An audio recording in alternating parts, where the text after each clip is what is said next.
जब आजादी की बात आती है तो बड़ा गर्व होता है।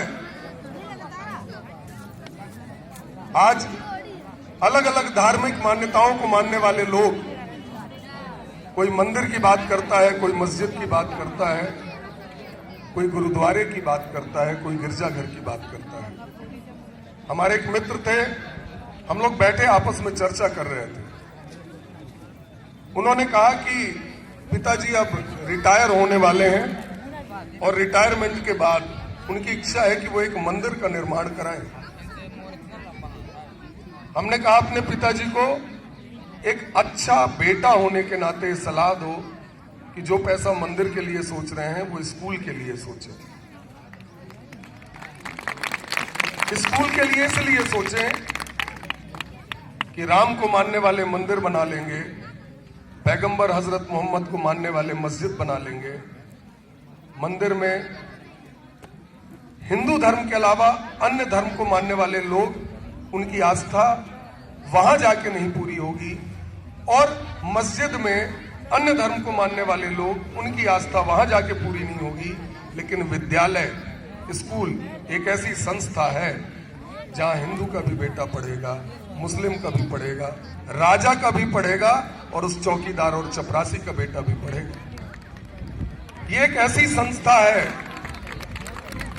एक ऐसा पवित्र स्थान है जहां आप सबकी दोस्ती राम कुमार की अफजल से भी होती है, और रश्मि की सबसे प्यारी सहेली वो शबाना भी है।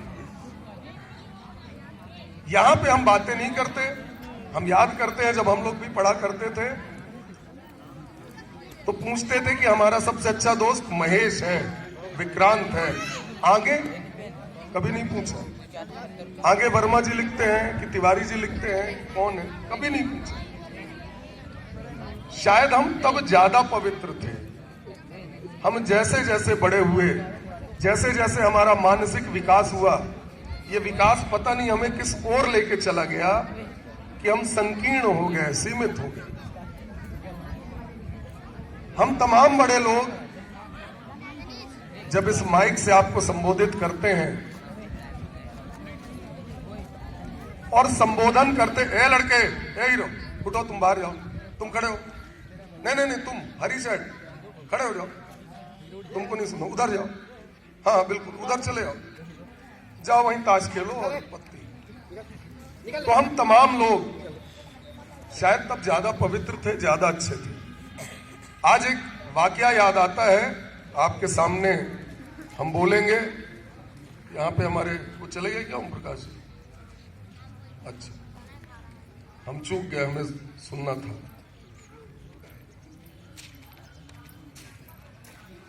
पंडित जवाहरलाल नेहरू इस देश के पहले प्रधानमंत्री हुए। आज हम सारे बच्चों के हाथ में मोबाइल है।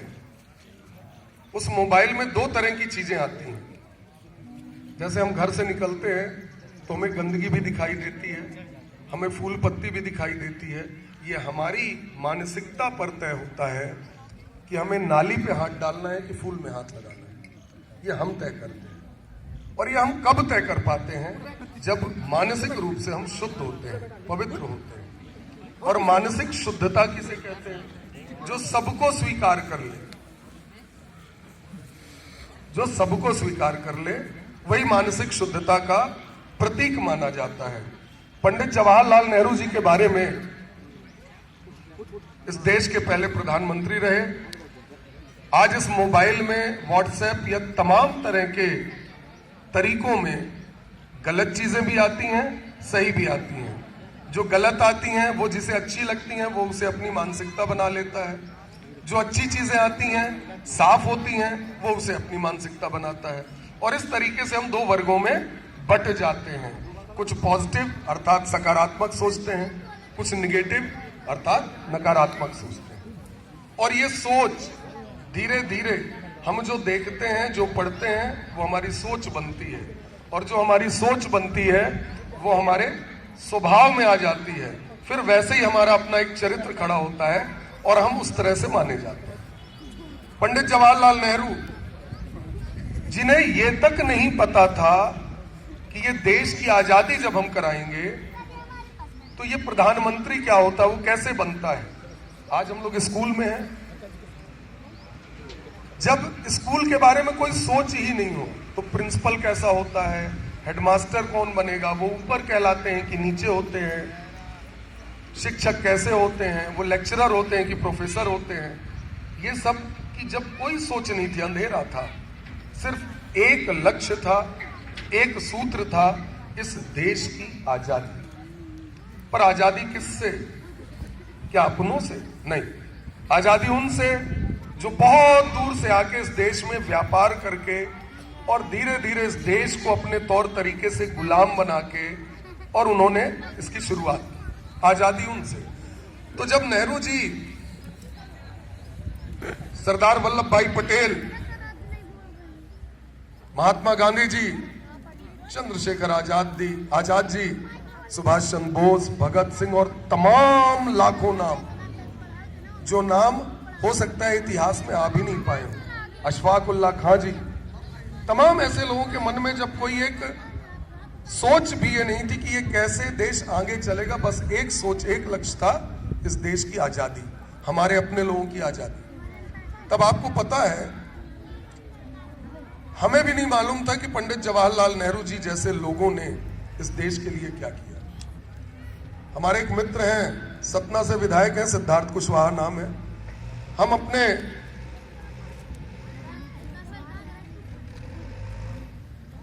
किले में एक गमी हुई और दाता के स्वर्गवास के बाद हम गए पिंडदान करने। इलाहाबाद जा रहे थे, उनका फोन आया सिद्धार्थ कुशवाहा जी का कि आप इलाहाबाद जा रहे हैं? हाँ जा रहे हैं। तो बोले वहां आपने आनंद भवन देखा है कभी जाके? हमने कहा गए तो सैकड़ों बार है, लेकिन आनंद भवन सही में नहीं देखा। जबकि उस आनंद भवन के सामने जिन बच्चों को मौका लगे इलाहाबाद जाने का, हम अपील करते हैं, निवेदन करते हैं कि आनंद भवन घूमना, 30 या 40 रुपए की टिकट लगती है। वो आनंद भवन आपको इस देश की आजादी का एक हिस्सा दिखा देगा, आपके रोए खड़े हो जाएंगे, जो मैंने महसूस किया। मैं बताता हूं। तो हमने कहा क्यों? बोले आप जाइएगा, फिर लौट के मुझे बताइएगा कि आपने क्या देखा। हम आनंद भवन गए, शाम के 4 बज गए थे, 5 बजे बंद हो जाता है। 4:15 जब दरवाजे पर पहुंचे उस आनंद भवन में, आनंद भवन है क्या? पंडित जवाहरलाल नेहरू और इंदिरा गांधी का अपना खुद का घर, और वो करीब 25 एकड़ में फैला हुआ है। कब का बना हुआ है? आज से 200 साल पहले। ठीक, हम गए और चपरासी ने, जो चौकीदार था, उसने कहा कि अब बंद होने वाला, आप देख पाओगे नहीं, आप जाइए। हमने कहा साहब बहुत दूर से आए हैं, मुझे देखना है। संयोग उस दिन इंदिरा जी की जयंती भी थी, 30 तारीख, 30 या 31 था। अब हम जब अंदर जाते हैं, हम वहां देखते हैं कि टोस्टर, कितने लोगों ने देखा है टोस्टर जिसमें ब्रेड अपन गरम करते हैं? सुने तो होंगे, है ना? ब्रेड, डबल रोटी को उसमें डालते हैं, इलेक्ट्रॉनिक टोस्टर होता है, बिजली से चलता है, वो उसको सेंक देता है, हम बाहर निकाल के खाते हैं। 1918 का इलेक्ट्रिक टोस्टर, 1918 हमने देखा अपने जीवन में, अभी बड़ा मुश्किल से 10 साल पहले 1918 का वो इलेक्ट्रिक टोस्टर उनके यहाँ रखा है। मैं जो बोल रहा हूं उस पर ध्यान देना। हम देख रहे हैं पांव सेकने का बाउल है, ठंडियों में जिसमें पांव सेकते हैं, वो चीनी मिट्टी का बाउल 1852 का। हम देख रहे हैं वो बैडमिंटन खेलते थे, वो लंदन का बैडमिंटन रैकेट, वो भी 1918 या 20 के आसपास का। और वो खादी के चद्दर, जमीन पे गद्दे बिछे हुए, उनकी लाइब्रेरी, उनकी किताबें और उनका कपड़ा, जूता, सामान, चूंकि वो एक म्यूजियम बना दिया गया। ये देख के जब हम लौटे तो हमारे मन में उसी दरवाजे के अंदर एक बात आई, जो हम आप सबसे साझा कर रहे हैं। बात यह आई, मन में हम सोचने लगे कि नेहरू जी को आवश्यकता क्या थी इस देश की आजादी में आगे बढ़ने की। इतना संपन्न परिवार, 1828 की, जिसके पास मोटर गाड़ी खड़ी हो, उसको जरूरत क्या थी? आज हम लोग देखते हैं ना, हम जैसे कुर्ता पैजामा पहने लोग जब राजनीति में आते हैं तो अमूमन समाज में लोग ये कहते हैं कुछ काम धाम है नहीं, कुछ नोट वोट के जुगाड़ में नेतागिरी करत हुई है, पैसा की कमाई अच्छी, कुछ काम ना करो तो राजनीति कर लो, नोट मिलता है। हम आज तक नहीं जान पाए वो नोट आता किस तरह है, लेकिन हमारे मन में ये विचार बड़ी तेजी से, बड़ा कौतूहल था मन में कि नेहरू जी जैसे परिवार को या पंडित जवाहरलाल नेहरू को या उनके पिता मोतीलाल नेहरू को, इनको आवश्यकता क्या थी इस देश की आजादी में आने के लिए? सब कुछ तो था, अगर पैसा ही सब कुछ है तो वो सब तो था, तमाम संपन्नता थी, लेकिन वो एक जुनून था, एक पागलपन था इस देश के लिए। आज लोग उस इतिहास को तोड़ मरोड़ के बताते हैं। मैंने पढ़ा है, और बिना पढ़े हम कभी भी कोई भी बात किसी सार्वजनिक मंच से बोलने की हिम्मत नहीं करते। डिस्कवरी ऑफ इंडिया, भारत एक खोज, एक बुक है, जिनके पास मोबाइल हो कभी सर्च करना, discovery of India. Pandit Jawaharlal Nehru 1918 में नैनी जेल में थे, जो इलाहाबाद में है, और उनकी पत्नी कमला नेहरू जी की तबीयत खराब थी। ऐसी स्थिति थी कि शायद वो आज या कल में चली जाएंगी। उनकी बेटी, इस देश की पूर्व प्रधानमंत्री प्रियदर्शनी इंदिरा गांधी की उम्र कुल 14 से 15 साल थी, या 17 साल थी। वो 17 साल की बेटी अपने माँ के पास थी। अपने में महसूस करना कि हमारी माँ के पास हम हैं और पिता जेल में है, और पिता ने कोई हत्या नहीं की, इस देश की आजादी की बात कर रहे थे, भारत की जयकार लगा रहे थे, और उन्हें जेल में डाला गया था। महात्मा गांधी जी गए जेल, और ये बात इसलिए हम क्लेम करके और कोड करके बोल रहे हैं कि नैनी जेल की डायरी में ये बात लिखी हुई है, कि मैं नहीं बोल रहा हूं। महात्मा गांधी जी गए और उन्होंने नैनी जेल में जवाहरलाल नेहरू जी से कहा कि सुनो जवाहर, तुम्हारी पत्नी की तबीयत बहुत खराब है, मैं देख के आया हूं, आनंद भवन में है, मुझे नहीं लग रहा है, डॉक्टरों ने जो बताया है कि वो बच पाएंगी, कुछ दिन की मेहमान है, तुम थोड़ी सी माफी मांग लो। उस समय के अंग्रेजों का शासन था, वॉइस राय वो कहलाते थे, जो उनके सबसे उच्च स्तर पर बैठे हुए टॉप के अधिकारी थे, कि वाइस राय से तुम माफी मांग लो, तुम्हारे माफी मांगने से मेरी बात हो गई, वो तुम्हें छोड़ देंगे। आपको पता है नेहरू जी ने क्या कहा? नेहरू जी ने कहा कि महात्मा गांधी जी से, कि महात्मा माफी मांग के मैं अपनी पत्नी को देखने इस जेल से छूट के नहीं जाऊंगा, क्योंकि इतिहास नहीं माफ करेगा। इतिहास में ये बात जाएगी, आने वाली नस्लें इस देश की जब सुनेंगी कि अपनी पत्नी के लिए देश की बात से समझौता कर गया, तो देश मुझे माफ नहीं करेगा। इसलिए उन्होंने माफी नहीं मांगी, और तीसरे दिन उनकी पत्नी अपनी 17 साल की बेटी इंदिरा की गोदी में सर रख के खत्म हो गई, लेकिन वो जेल से नहीं आए। इस इतिहास को कौन बताएगा? इस इतिहास को हम कैसे जानेंगे? पंडित जवाहरलाल नेहरू ने महात्मा गांधी से भी ज्यादा पदयात्रा की। आपको जान के आश्चर्य होगा, सारी बातें प्रमाणित बोल रहे हैं। कोई अगर चुनौती देगा कि बात झूठी है तो हम मानेंगे। 36,000 किलोमीटर पैदल यात्रा की पूरे देश में घूम घूम के, और उस यात्रा का परिणाम यह हुआ कि उस यात्रा के अनुभव ने, उस 36,000 किलोमीटर भारत के अंदर की यात्रा के अनुभव ने उन्हें मजबूर किया, और उन्होंने लिखा डिस्कवरी ऑफ इंडिया, भारत एक खोज। ये किताब लिखी उन्होंने इस देश की मिट्टी के बारे में, इस देश की संस्कृति और लोगों के बारे में। आज बड़ा ही पवित्र दिन है, और हम अपील करते हैं आप सबसे, जितने छोटे बच्चे हैं। अभी एक दिन दैनिक भास्कर के अखबार में एक सुविचार आता है, सबसे ऊपर लिखा रहता है, किसी के हाथ पढ़ा करे तो आप लोग भी पढ़ा करें, अच्छी बातें हैं। उसमें लिखा था, एक छात्र, यानी आप सब, एक छात्र, एक नौजवान छात्र, एक शिक्षक और एक कलम इस देश को बदल सकती है। एक छात्र यानी आप, एक शिक्षक और एक कलम इस देश की व्यवस्था बदल सकती, इतनी ताकत होती है। हम लोकतंत्र और पवित्र संविधान के समय में जी रहे हैं। बंदूक और लाठी की कोई ताकत नहीं होती है। ये भय पैदा कर सकती है, प्रेम और विश्वास और रिश्तों को पवित्र नहीं कर सकती है। इसलिए हम बड़ी पवित्रता से आज ये संकल्प लें कि चाहे वो किसी भी जाति समाज का व्यक्ति हो, चाहे वो रंग का गोरा, सांवला या काला हो, जब एक बगिया में हम घुसते हैं तो वहां हरा रंग भी होता है, लाल भी होता है, गुलाब भी होता है, और तमाम तरह के फूल रंग बिरंगे जब होते हैं तब जाके वो एक अच्छा बगीचा कहलाता है। आज यहां हर समाज, हर धर्म को अपने घरों में मानने वाले जब अपने घर से वो किताब, वो कॉपी का वो बस्ता लेके बड़े पवित्र मन से इस मंदिर, इस स्थान पर आते हैं तो आपकी भावना एक दूसरे को जोड़ने की होती है। इसी भावना को आपको समाज में लेके जाना है, इसी भावना में आपको जीवित रहना है।